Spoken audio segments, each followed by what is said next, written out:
tradição, na verdade faz parte do calendário litúrgico da igreja, né? A gente entende que o Natal ele não começa e termina no dia 25.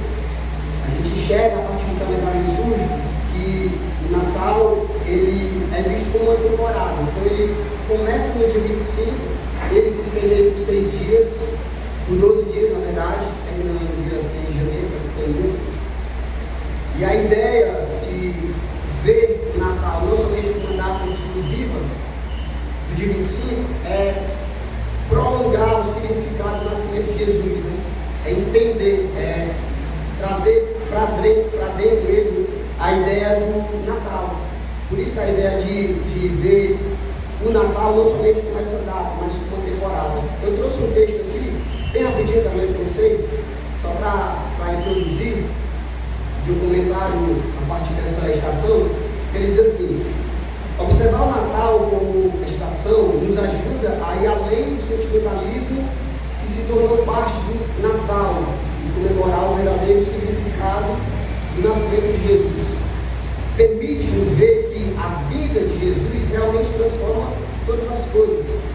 Ele marcou o fim do mundo antigo, sob o domínio do pecado e da morte, e começou o novo. E isso nos lembra nossa identidade e propósito.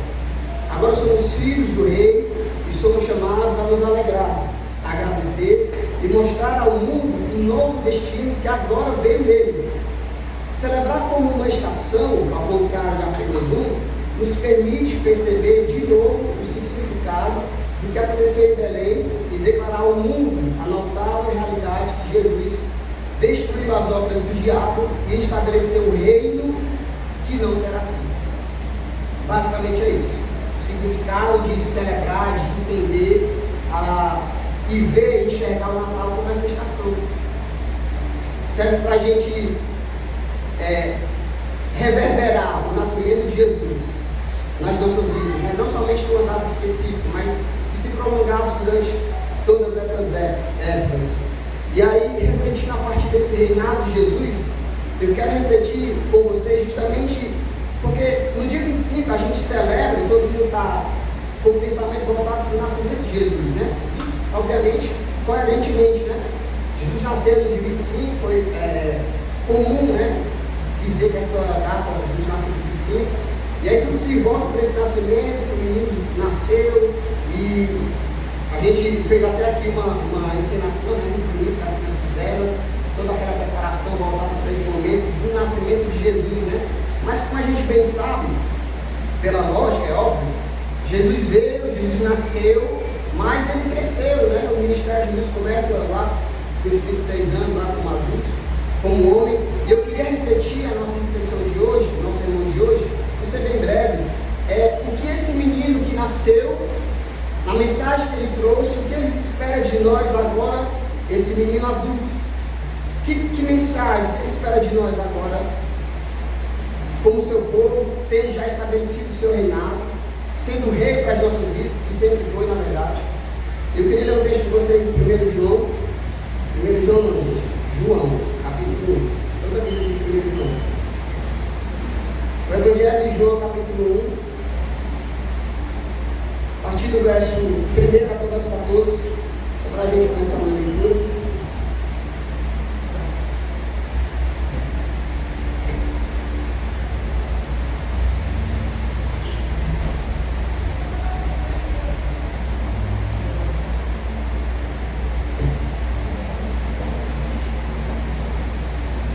Diz assim: no princípio era o Verbo, e o Verbo estava com Deus, e o Verbo era Deus.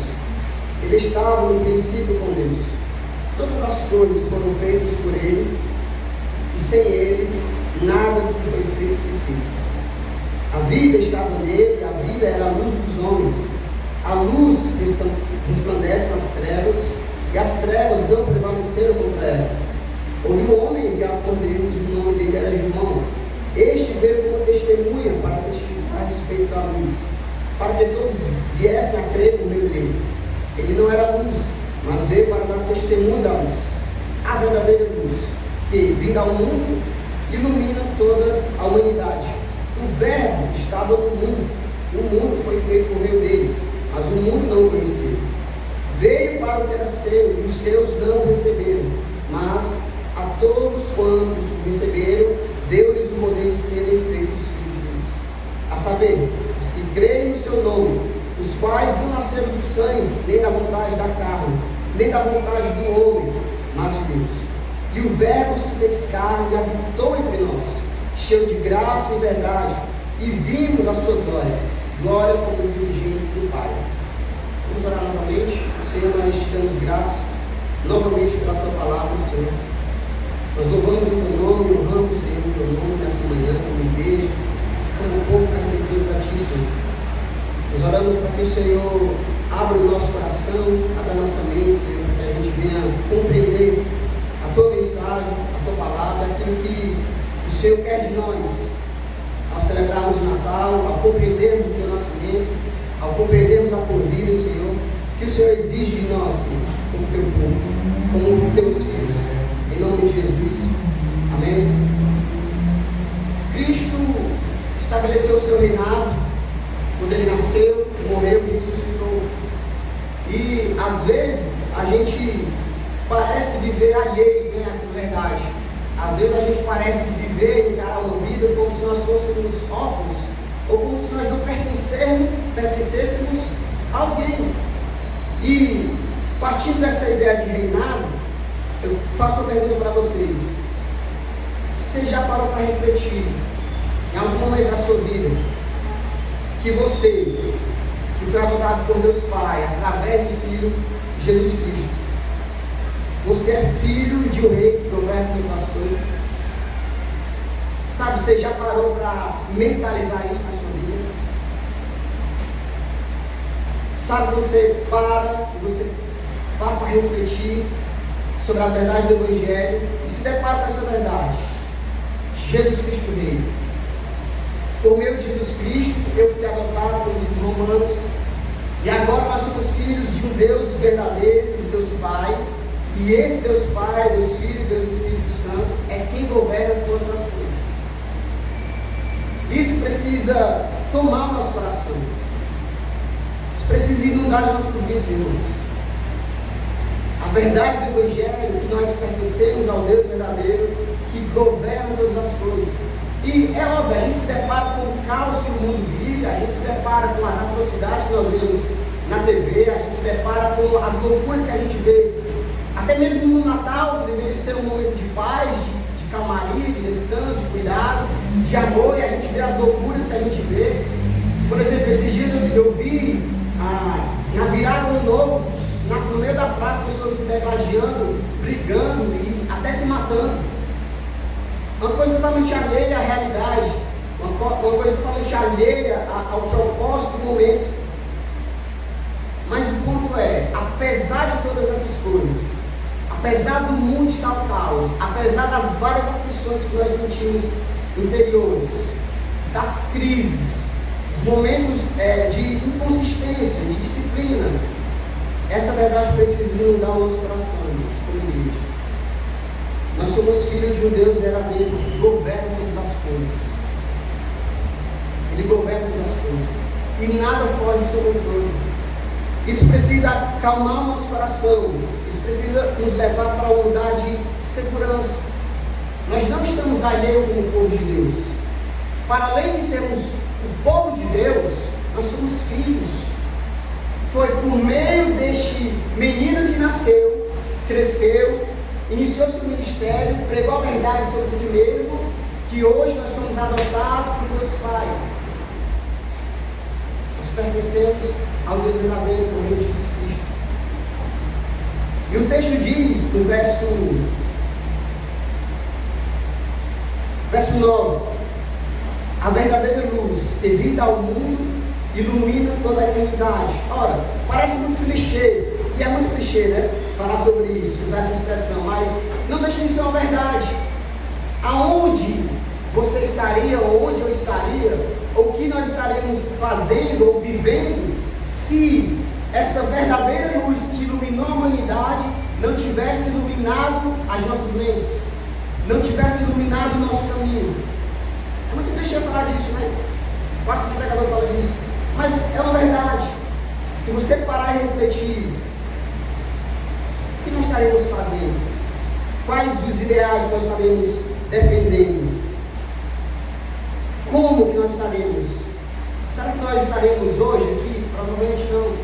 Será que nós teríamos a noção dos benefícios que a cruz de Cristo trouxe a nós? Será que no momento de intensa dor, de angústia, dificuldade, ao invés da gente enlouquecer, chutar o pau da barraca e, sei lá, fazer coisas terríveis, nós correríamos para Cristo? Porque esse é o nosso lugar. O cristão, ele se encontrará em momento de desespero, em algum momento da sua vida. Ele se encontrará preso a alguma angústia, alguma dor, algum trauma que ele viveu, porque nós não estamos isentos disso. Mas como cristãos, como tendo sido iluminados por essa verdadeira luz, nós temos um lugar de refúgio, que é o Senhor. Nós temos esse lugar de refúgio. Sempre que algo toma o nosso coração, toma a nossa mente, para fazer a gente enlouquecer, para fazer a gente pecar, para fazer a gente, sabe? A gente lembra, o Espírito Santo nos lembra que nós somos iluminados, que nós temos um lugar de refúgio, e para lá nós corremos, ou pelo menos deveria ser esse lugar para a gente correr, seja nas angústias, nas tribulações, seja até mesmo nos próprios pecados, que é a principal causa que nos distancia do Deus verdadeiro. Não são tristezas que nos distanciam do Senhor, não são doenças que nos distanciam do Senhor, seja lá qual for. A depressão, a dificuldade de lidar com a ansiedade, a perda de um membro, a rejeição dos pais, a perda de um emprego, o desespero existencial, nada disso nos afasta do Senhor, nada disso. A única coisa que nos afasta do Senhor, da presença de Deus, desse lugar de refúgio, é o pecado. É o pecado. Quando o pecado toma a nossa vida, a primeira coisa que a gente busca é o distanciamento. Lembra que Adão e Eva? Onde é que você está, Adão? Você já tinha entendido que tinha o pecado do Senhor, se esconderam. Porque o pecado leva à vergonha. Mas voltando, essa verdadeira luz, que é Cristo, que nasceu, cresceu, iniciou seu ministério, iluminou a nossa vida com a verdadeira revelação da cruz. A verdadeira salvação do mundo é Cristo Jesus. E a gente precisa mentalizar isso. Nós estamos iluminados pela luz. Isso precisa, de certa forma, nos levar a termos compaixão e misericórdia dos ímpios, dos pecadores. Às vezes, quando a gente se depara com a injustiça, o nosso eu quer resolver a coisa, né? Eu vou matar, eu vou dar, eu vou cortar a cabeça, eu vou prender, eu quero prisão perpétua, etc. O nosso eu, que naturalmente acontece. Mas, no final das contas, a gente precisa enxergar o quê? Misericórdia e compaixão. Nós fomos iluminados pela luz. A nossa caminhada, a nossa vida, ela foi clareada pelo Evangelho. Todas as pessoas que não foram iluminadas, elas estão seguindo o curso natural de quem são, pecadores. Então a gente não espera nada de bom deles. Não se cobra a vida de quem está morto. Fala por que fulano é tão imoral. Fala por que fulano... Gente, eles estão seguindo o curso natural de quem são. A gente não cobra a vida de quem está morto. Aí isso nos gera um pouquinho de compaixão e misericórdia. A gente quer pegar o ladrão e assassinar, né? A nossa justiça. Aí a iluminação do Evangelho nos gera compaixão e misericórdia. Vem a raiva, é óbvio, é natural. Onde é que a misericórdia se encaixa? Senhor, tem misericórdia. Ah, desgraçado, né? Ah, infeliz. Tem misericórdia, Senhor. Os imorais, o Senhor tem misericórdia. Aí a gente vai afunilando a ideia, né? A gente é rejeitado pelos pais, abandonado, sofrendo alguns traumas de amizades, por aí vai. Senhor, tem misericórdia. Fere o nosso coração, vê a misericórdia do Senhor, vê a compaixão do Senhor, porque fomos iluminados com a luz do Evangelho. Eu fui iluminado. Hoje eu passo a entender que toda a ruindade, toda a maldade do mundo é consequência do pecado, mas Cristo nos libertou. Então, ao invés da gente tratar as pessoas e olhar para esse mundo com rigor, com a autojustiça, a gente passa a olhar através dessa luz, dessa ótica, e a misericórdia. O apóstolo Paulo diz que nós fomos chamados para a reconciliação. Esse é o nosso chamado. Então, o crente não briga, o crente não anda reivindicando seus direitos, o crente anda buscando reconciliação. E é dureza, e é difícil, principalmente quando somos afrontados, principalmente quando nós somos as vítimas dos traumas, das rejeições, da injustiça, de ser roubado, de ser traído, de ser injustiçado no trabalho.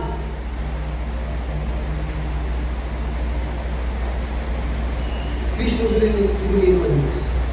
Costumo associar essa ideia de salvação numa alegoria, numa metáfora, melhor dizendo, que é uma ponte, no final da ponte é um abismo. E eu vejo a salvação de Deus, a eleição, todo mundo estava caminhando por essa ponte, vendados, sem saber do caminho, sem saber do percurso, e todo mundo caiu no final da ponte, no abismo. E Deus, pela sua vontade, como a gente vai ler em Efésios, pela sua vontade, porque Ele quis, Ele decidiu tirar a veia dos nossos olhos e nos tirar dessa ponte. Olha isso.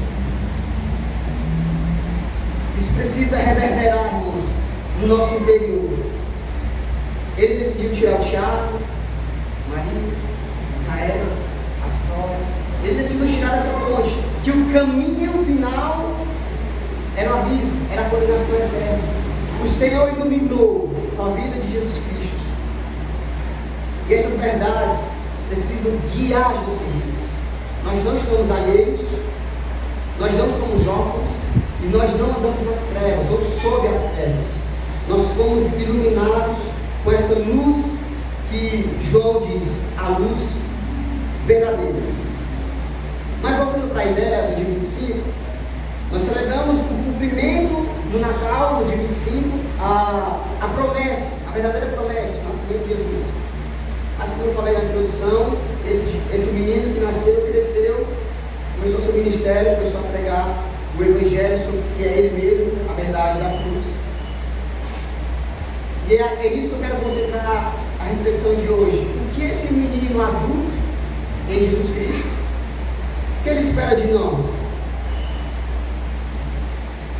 hoje, como seu povo? Tendo Ele começado o seu reinado, Ele governa todas as coisas. Mas o que Ele espera de nós? Quero ler com vocês Efésios, capítulo 1.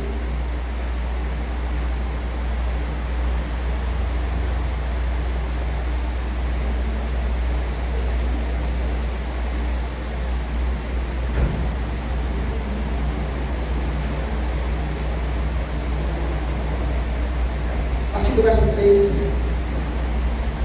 a gente vai ler até o 14, tá?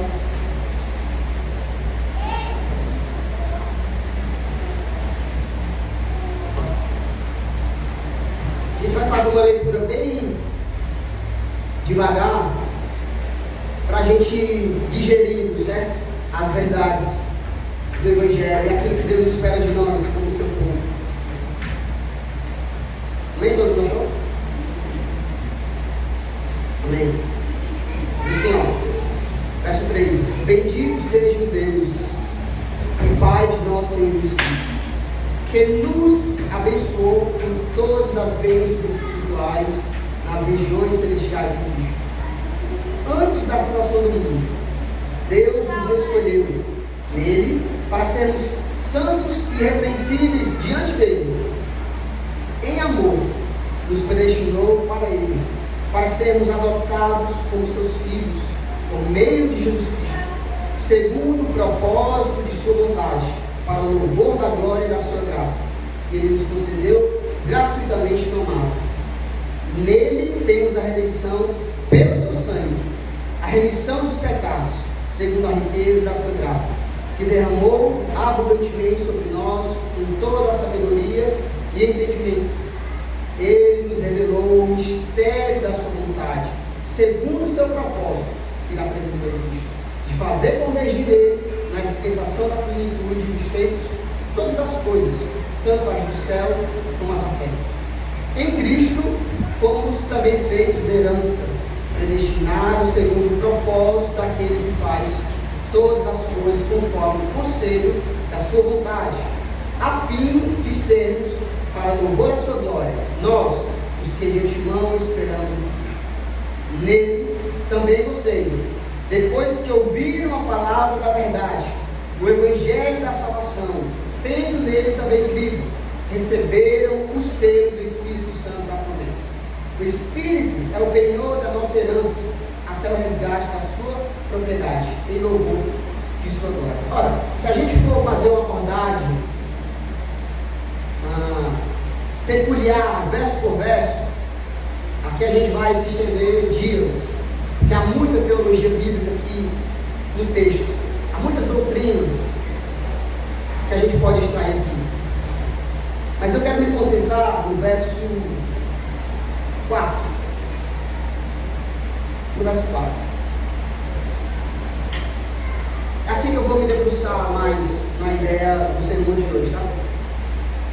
Ele diz assim, ó: antes da fundação do mundo, Deus nos escolheu nele para sermos santos e irrepreensíveis diante do Senhor. É para isso, irmãos, que o Senhor Jesus Cristo veio. Às vezes as pessoas têm uma compreensão errada e equivocada daquilo que nós cremos como eleição ou predestinação, não é abordado no texto, né? Às vezes as pessoas compreendem que, então se eu fui predestinado, se eu fui eleito antes da fundação do mundo, e nós cremos que o verdadeiro cristão não perde a salvação, então não há nada mais que eu possa fazer. Já sou eleito, já fui salvo pelo Senhor. Então, independente do que eu faça, independente de como eu viva, eu já estou salvo. Então, um pecadinho ali, um pecadinho outro lá, não vai fazer tanta diferença. Eu sou eleito, eu sou salvo. Mas, irmãos, essa é uma compreensão totalmente equivocada da verdade do Evangelho. Totalmente equivocada. Bastava ler esse texto. Bastava uma leitura honesta com o texto. Para sermos santos e irrepreensíveis diante de Deus.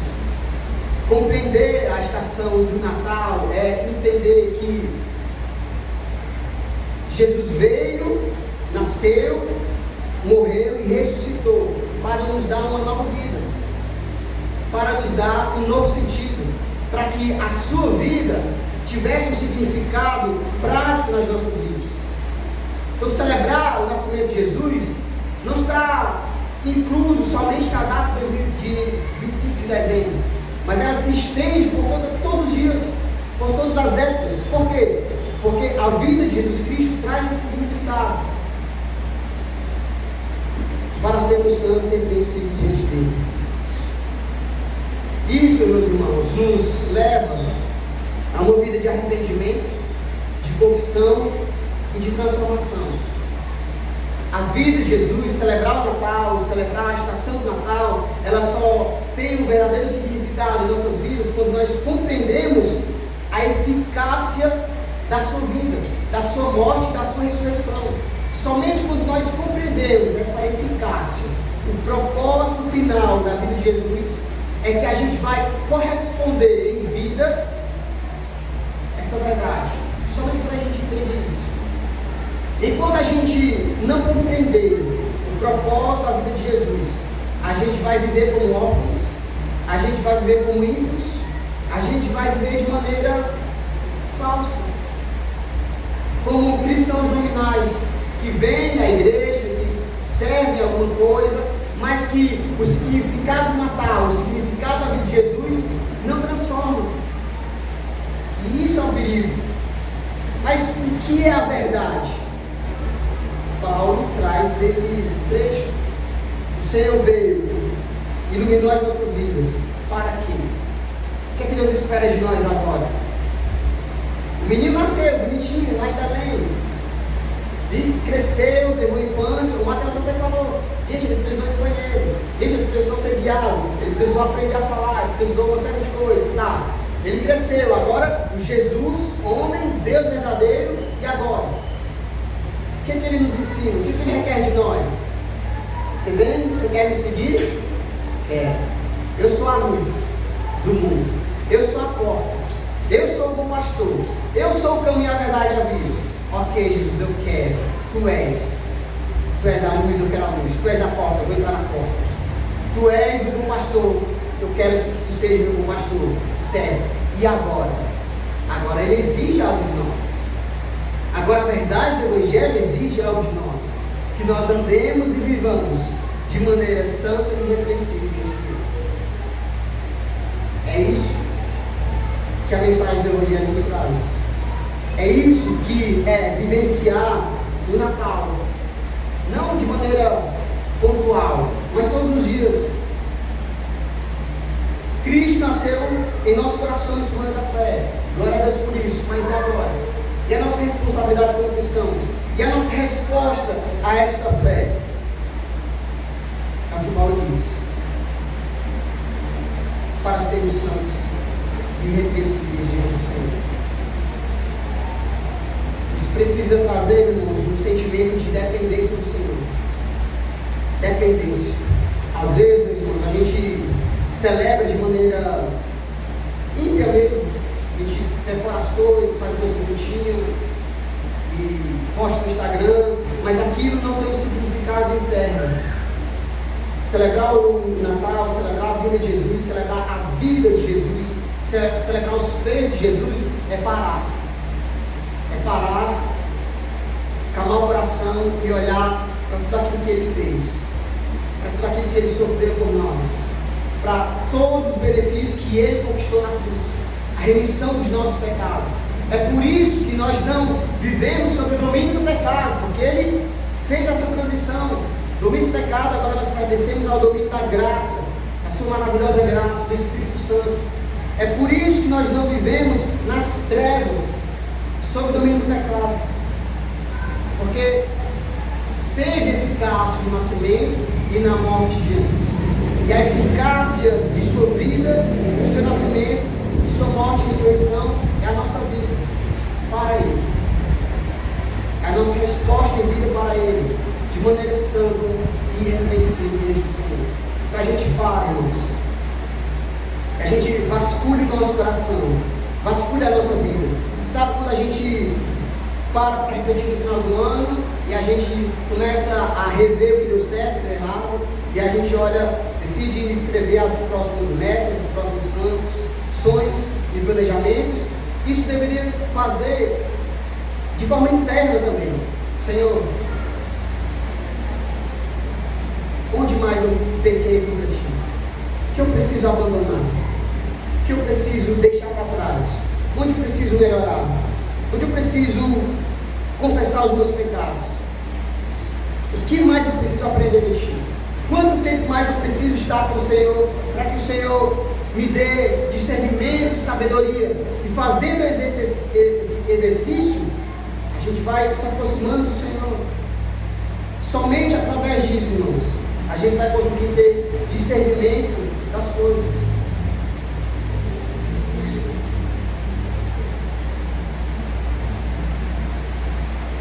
Andar em obediência à verdade e em constante transformação é desfrutar do verdadeiro significado da estação do Natal.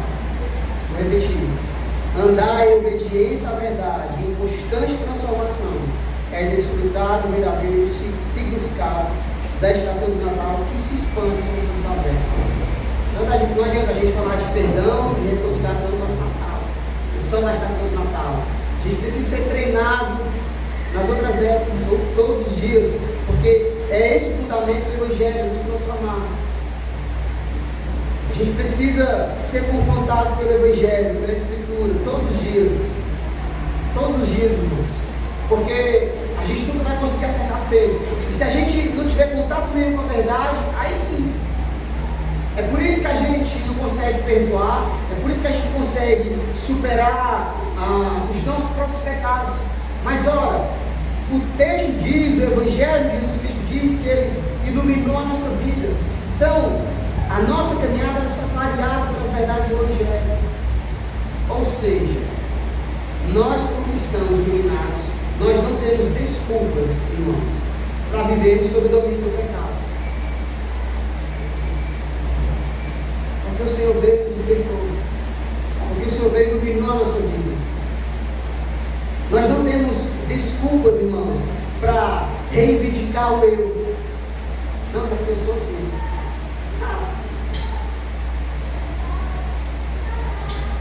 O Senhor nos chamou para a gente morrer e nascer de novo. O Senhor nos chamou para eis que as coisas velhas se passaram, que tudo se fez novo. Isso é uma transição que precisa acontecer na nossa vida. Então, a gente deixa para trás, quando fomos iluminados, a gente deixa para trás os pecados, aquilo que nos distanciava de Deus, nós deixamos para trás as rejeições, as angústias, as traições. Deixa para trás, cara. Perdoa, exerce misericórdia, exerce compaixão com aqueles que te feriram. O Mateus falou uma coisa interessante no domingo passado, sobre Cristo nos perdoar. Ele nos perdoou, tipo assim, nós não temos mais desculpa para não perdoar. Porque o maior pecado que carregava sobre nós, Ele pagou na cruz, Ele nos perdoou. Isso nos leva a uma vida de constante pedir perdão e perdoar, pedir perdão e perdoar. Isso é parte dessa transformação. O Evangelho é incômodo para as nossas vidas. O Evangelho nos incomoda a sermos transformados dia após dia. O Evangelho nos leva a vivermos de maneira santa e repreensível diante do Senhor. Para finalizar, irmãos, pergunto para vocês, de que maneira você tem vivido? Você passou o Natal, nós estamos celebrando a estação do Natal, o nascimento de Jesus. O nascimento de Jesus tem de fato trazido significado para a tua vida?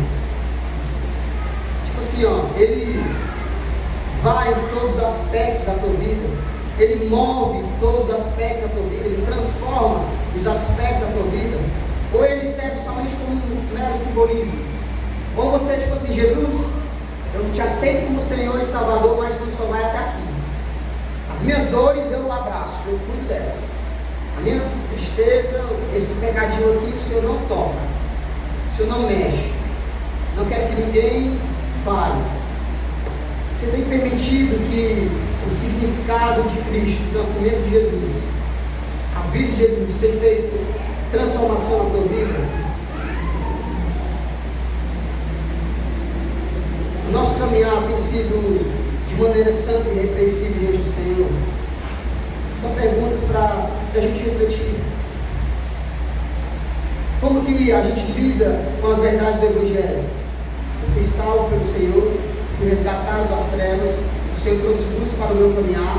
Como que eu lido com essas verdades? Isso me gera constrangimento, sabe? Isso quebrando o meu coração está duro, resistente. O Senhor Jesus morreu na cruz por ti, cara.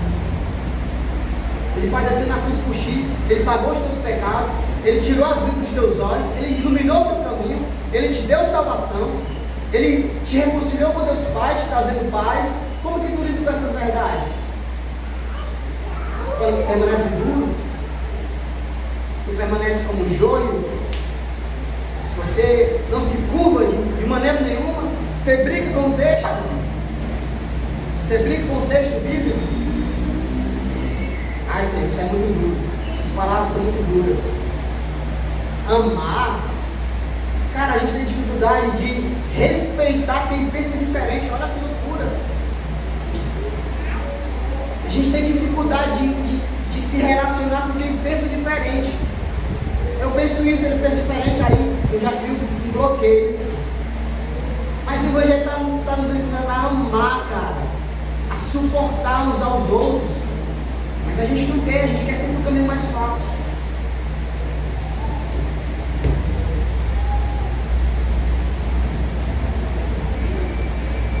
O que a gente vê, irmãos, para finalizar, tá? o verdadeiro significado da vida de Jesus. Da vida de Jesus. Ele veio para nos salvar, inclusive de nós mesmos, dos nossos pecados. Então, abrace, se curve diante dessa verdade, se constrange diante dessa verdade, irmãos. Em nome de Jesus. Não deixe o pecado dominar o seu coração.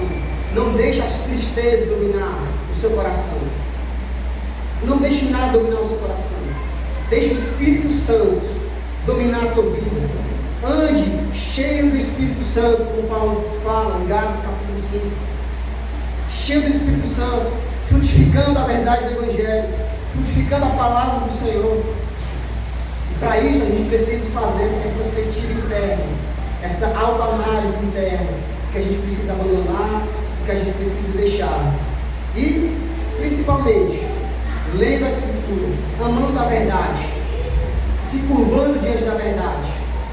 O Senhor é duro de seguir, mas como diz alguém, mas é impossível te deixar.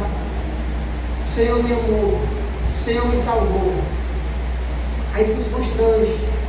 Aí, sabe, a gente para e chora e se alegra ao mesmo tempo, porque o Senhor foi eficaz na sua vida, na sua morte e ressurreição. Amém, irmãos? Deus possa nos abençoar, que isso possa entrar no seu coração. A gente não celebra só por celebrar, não é isso. A verdade do Evangelho guia os nossos corações, e ela precisa transformar a nossa vida, ela precisa transformar o nosso caminhar. Essa é a nova vida que Deus tem para nós. As coisas velhas se passaram, tudo se faz novo com a vida de Jesus. Tudo se faz novo. É preciso haver esse divisor de águas na nossa vida. Você mentia, você não mente mais. Você enganava, você não engana mais. Você traía, você não trai mais. Você era desobediente, você não desobedece mais. Você era louco, o Senhor te traz sobriedade. Você era inconsequente, insensato, sem domínio próprio, o Senhor te traz domínio próprio. Segura essa onça que está dentro de ti, essa loucura. O Senhor fez isso comigo.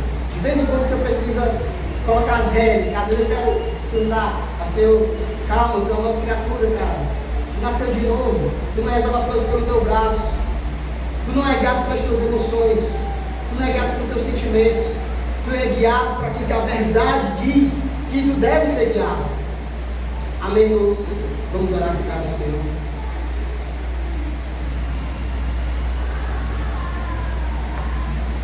Ore comigo, por favor. Pai, nós te louvamos, te damos graças por esse dia, por esse tempo, pela tua verdade, Senhor. Nós oramos para que o significado do Natal, Senhor, o Senhor veio, o Senhor nasceu, como cumprimento da promessa verdadeira, nos trazendo salvação. O Senhor cresceu, o Senhor nos ensinou a tua verdade sobre o Senhor mesmo. O Senhor iluminou a nossa vida, clareando as nossas mentes, clareando o nosso coração, clareando o nosso caminhar, Senhor, mostrando, iluminando o lixo que havia em nós, de pecados, de consequências, Senhor. Mas o Senhor nos trouxe para um lugar de refúgio. Nós oramos, Senhor, para que esse significado possa reverberar todos os dias na nossa vida, para que a tua vida tenha eficácia, Senhor, tenha significado em nossa vida, para que a verdade do Evangelho possa transformar o nosso caminhar, Senhor, e a gente possa desfrutar de uma vida nova diante de Ti, de maneira santa e repreensível, Senhor. Eu oro para que a verdade do Evangelho, Senhor, possa entrar e invadir os nossos corações, para que a gente seja guiado na nossa vida, nas nossas escolhas, através do Teu Espírito Santo, Senhor. Não nos deixe viver de maneira insensata, imprudente, Senhor. Não nos deixe viver como ímpios, porque somos Teus, Senhor. Somos o Teu povo. Foi na cruz que o Senhor pagou um alto preço. Nós oramos, Senhor, para que o Senhor guarde os nossos corações, para que no momento de crise, de fé, Senhor, de tristeza, qualquer coisa que seja, Senhor, o Senhor mantenha os nossos corações firmes em Ti. Nós lembramos, como o texto diz, que nós pertencemos a Ti, que nós fomos selados pelo Espírito Santo. Nós temos a marca da promessa, é o Teu Espírito Santo, Senhor. E o Teu Espírito Santo nos faça viver de fé em fé, de glória em glória, Senhor. Sendo transformados dia após dia, Senhor. Como novas criaturas que somos, que fomos transformados, Senhor. Em nome de Jesus, Senhor. Guie os nossos passos, guie as nossas decisões, as nossas escolhas. Transforme o nosso interior. Traga à luz, Senhor, aquilo que a gente precisa abandonar, aquilo que a gente precisa deixar, aquilo que a gente precisa renunciar, Senhor, para permanecermos fiéis a Ti, Senhor. Que o Teu Espírito Santo nos ajude como Teu povo, nos iluminando, nos guiando pela Tua verdade, a verdade do Evangelho, Senhor. Que o significado da Tua vida, Senhor, possa ser real todos os dias, Senhor. Nós lembremos que nós pertencemos a Ti, que o Senhor reina, que o Senhor governa sobre todas as coisas, que o Senhor é nosso dono, que nós pertencemos a Ti. Nós oramos com fé, Senhor, de gratidão. Em nome de Jesus. Amém e amém.